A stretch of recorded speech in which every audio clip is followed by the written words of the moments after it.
Hello cricket fans అందరికీ ఈరోజు జరగబోయే మనకి Punjab versus RCB match mental ఎక్కిపోద్ది అనమాట. ఎందుకంటే రెండు టీంలు కూడా చాలా స్ట్రాంగెస్ట్ టీమ్స్, బ్యాటింగ్లో కానీ బౌలింగ్లో కానీ ఎందులోనైనా సరే సూపర్ అనమాట. సో ఆర్సీబీకి పంజాబ్కి మధ్యన అసలు బ్యాట్లు ఎలాగ ఉంటుంది, కీ ప్లేయర్స్ ఎవరు, వీక్నెసెస్ ఏంటి, వాళ్ళ స్ట్రెంగ్త్ ఏంటి అని తెలుసుకుందాం. అలాగే పిచ్ రిపోర్ట్ ఎలాగా, వీళ్ళిద్దరి మధ్యన ఎన్ని హెడ్ టు హెడ్ మ్యాచ్లు జరిగినాయి, ఎన్ని మ్యాచ్లు నెగ్గారు అన్నీ తెలుసుకుందాం. సో ముందుగా ఆర్సీబీ వర్సెస్ పంజాబ్ మ్యాచ్ అందరూ కూడా చాలా బాగా వెయిట్ చేస్తున్నారు అనమాట. ఎందుకంటే ఈ మొత్తం ఐపీఎల్లో బిగ్గెస్ట్ టీమ్స్ ఏమైనా ఉన్నాయి అంటే పంజాబ్, తర్వాత ఆర్సీబీ. ఎందుకంటే బౌలింగ్లో కానీ బ్యాటింగ్లో కానీ ఫీల్డింగ్లో కానీ అన్నింటిలో కూడా టాప్ నాచ్ అనమాట. ఎందుకంటే ఎందులో కూడా ఫ్లాస్ లేకుండా ఆడతారు. ఎప్పుడైనా సరే అవతల టీంకి బౌలింగ్ బాగా పడితే, వీళ్ళు వికెట్లు ఫాస్ట్గా పడితే మ్యాచ్ ఓడిపోతారు తప్ప, అంటే ప్రతిసారి ఓడిపోరు. చూశారు కదా, కొన్ని క్రూషియల్ టైమ్స్లో ఓడిపోయారు, అంతేగాని ప్రతి విషయంలో కూడా ఓడిపోరు అనమాట. సో ఈ టీంలు అనేవి చాలా స్ట్రాంగెస్ట్ టీమ్స్, అలా చాలా డేంజరస్ టీమ్స్ బౌలింగ్లో కానీ బ్యాటింగ్లో కానీ. కొంతమంది ఫామ్లో లేరు, వాళ్ళు ఫామ్లోకి వస్తే మాత్రం టీము నెక్స్ట్ లెవెల్లో అనమాట. సో ఈ రెండు టీముల మధ్యన అసలు ఆర్సీబీలో కీ ప్లేయర్స్ ఎవరో, పంజాబ్లో కీ ప్లేయర్స్ ఎవరో ఫస్ట్ తెలుసుకుందాం. ఫస్ట్ ఆర్సీబీలో కీ ప్లేయర్స్ ఎవరో తెలుసుకుందాం. ఆర్సీబీలో కీ ప్లేయర్స్ వచ్చేసి విరాట్ కోహ్లీ, ఫిల్ సాల్ట్ బ్యాటింగ్లో. ఎందుకంటే స్టార్ట్ అయితే వీళ్ళు గట్టిగా ఇస్తే మధ్యలో మిడిల్ ఆర్డర్లో కూడా బాగా ఆడతారనమాట, లేకపోతే అసలు ఎవరు ఆడట్లేదు. సో స్టార్ట్ అనేది మంచిగా ఇవ్వాలి, ఎప్పుడైతే మంచిగా ఇస్తారో అప్పుడే బాగుంటుంది స్టార్ట్. సో ఎందుకంటే మిడిల్ ఆర్డర్లో రజత్ పడిదార్ కానీ అలాగే దేవదూత్ పడికల్ కానీ వాళ్ళు సరిగ్గా స్టే అవ్వడం కానీ బ్యాటింగ్ ఆడడం కానీ చేయట్లేదు. సో స్టార్ట్ అయితే సరిగ్గా ఇస్తారో అప్పుడైతే బాగుంటుంది. అలాగే బౌలింగ్ వచ్చేసి భువనేశ్వర్ కుమార్ అండ్ హేజల్వుడ్. ఎందుకంటే వీళ్ళు స్టార్టింగ్ ఇనిషియల్గా పిచ్లో స్వింగ్ చేస్తూ అలాగే లెంత్ని మెయింటైన్ చేస్తూ స్టార్టింగ్లో వికెట్లు తీస్తున్నారు. సో వీళ్ళిద్దరు కూడా చాలా ఇంపార్టెంట్ అనమాట బౌలింగ్లో, అందుకే హేజల్వుడ్ అండ్ భువనేశ్వర్ కుమార్. అలాగే పంజాబ్కి వచ్చేసి కీ ప్లేయర్స్ ఎవరు చూద్దాం. పంజాబ్కి వచ్చి ఆర్య అండ్ శ్రేయస్ అయ్యర్.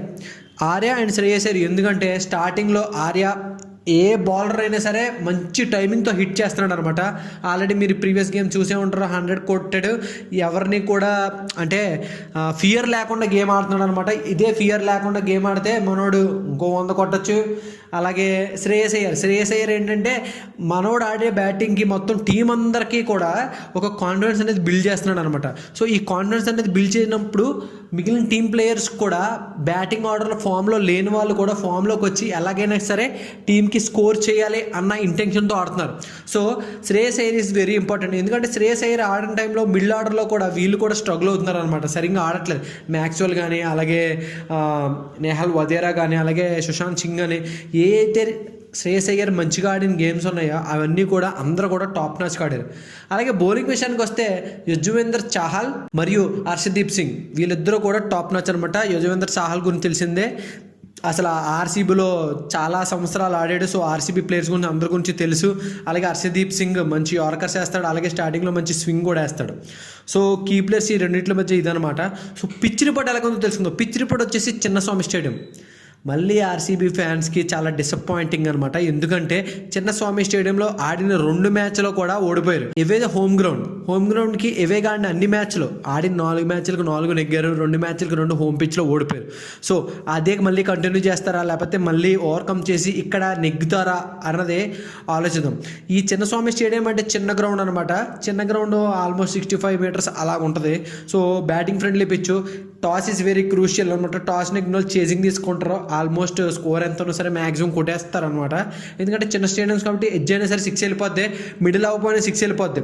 సో ఈ పిచ్ అనేది కొద్దిగా డేంజర్ బౌలర్స్కి అయినా సరే అలాగే బ్యాటర్స్కి అయినా సరే. ఎందుకంటే అంటే జస్ట్ టచ్ చేస్తే 6 వెళ్ళిపోద్ది అన్న ఇంటెన్షన్లో పర్టికులర్గా టైమింగ్ చేయకపోవడం వల్ల క్యాచెస్ ఇచ్చేయడం, అలాగే టైమింగ్ చేయకపోయినా సరే బౌలర్ ఎంత బాగా బౌలింగ్ చేసినా టైమింగ్ చేయకపోయినా సరే మిడిల్ అవ్వకపోయినా సరే 6 వెళ్ళిపోవడం, అలాగా ఓడిపోసిన మ్యాచ్లు నెగ్గాల్సిన మ్యాచ్లు ఎన్నో టర్న్ అయిపోతూ ఉంటాయి అనమాట చిన్నస్వామి స్టేడియంలో. అలాగే ఈ రెండు టీముల మధ్యన హెడ్ టు హెడ్ చూస్తే ఇప్పటి వరకు 33 మ్యాచ్లు ఆడారు. 33 మ్యాచ్ల్లో 17 మ్యాచ్లు పంజాబ్ నెగ్గింది, అలాగే ఆర్సీబీ 16 మ్యాచ్లు నెగ్గింది అనమాట. వేరియేషన్ అయితే పెద్దగా ఏం లేదు హెడ్ టు హెడ్లో. టీమ్స్ అయితే 2 బాగున్నాయి అనమాట. టాస్ నెగ్గిన వాళ్ళు మ్యాక్సిమం మ్యాచ్ నెగ్గచ్చు. ఏ టీం నెగ్గుతుందని మనం చెప్పలేము, ఎందుకంటే టాస్ మీద డిపెండ్ అయి ఉంటుంది కాబట్టి నేను కూడా ఏం చెప్పలేను ఎవరు ఏం నెగ్గుతారు ఏంటి అనేది.